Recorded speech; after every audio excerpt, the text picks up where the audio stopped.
Teenagers studying for their GCSEs in their coats. Can't write, hands shaking, you can't hold the pencil properly. I've been wearing like thermal layers underneath my shirt and underneath my trousers all the time just to try and stop from like shivering in lessons. Water pouring into a nursery classroom and a school swimming pool that's been out of use for years.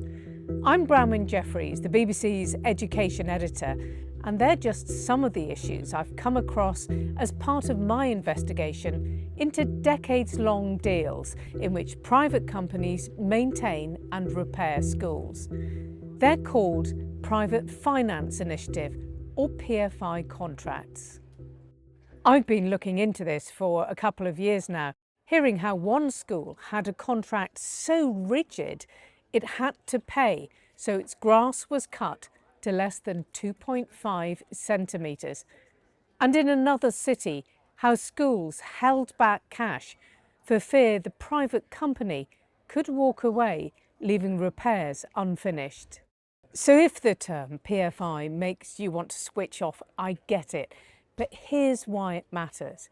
PFI has been used for decades to build and maintain schools, hospitals, and even roads. So take schools, for example.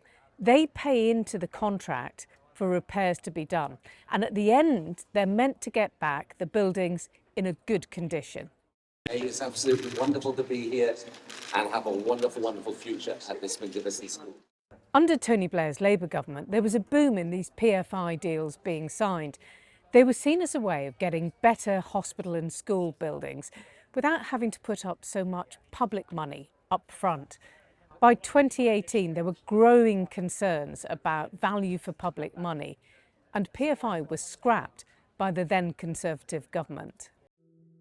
Schools account for the biggest number of these PFI contracts, but when you take things like hospitals and roads into account as well, there are around 600 of them. So are they value for public money? The real test is when it gets to the end of the contract, and around half of these contracts are going to reach that crunch point in the next 10 years. One of the biggest contracts covers 88 schools in Stoke-on-Trent. It finished last October with repairs still not completed. Then the private company went into liquidation, effectively shutting down. That's left schools and the city council picking up the pieces and, crucially, the bill. In different schools, I've heard about one problem after another. A primary school with roof leaks months after work was done. No running water in a classroom, reported again and again. Repairs marked as completed before any work was done.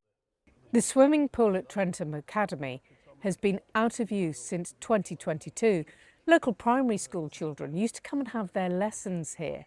But despite major structural works, the school wasn't convinced it had been fully fixed. There are too many unknowns, too much missing information, and we also cannot have confidence in that because of the defects and the failures that we're seeing with some of the work that's being done.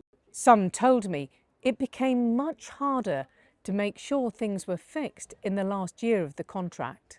It became very obvious that in the last year or so there was no inclination to make any of the repairs that needed to be repaired. Last year, Stoke-on-Trent City Council set aside £3.5 million to put things right, and has now told the BBC it held back a further £8 million.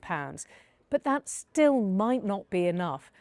I've been told that the total cost of repairs for Stoke-on-Trent schools could be anywhere between 24 and 30 million pounds. Over the years, millions of pounds have been paid out in dividends by the private company.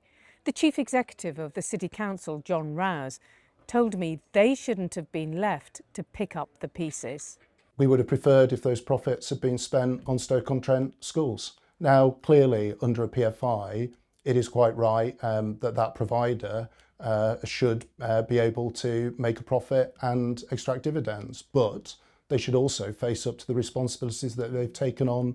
The directors for Transform Schools Stoke Limited the PFI company involved didn't respond to our efforts to contact them.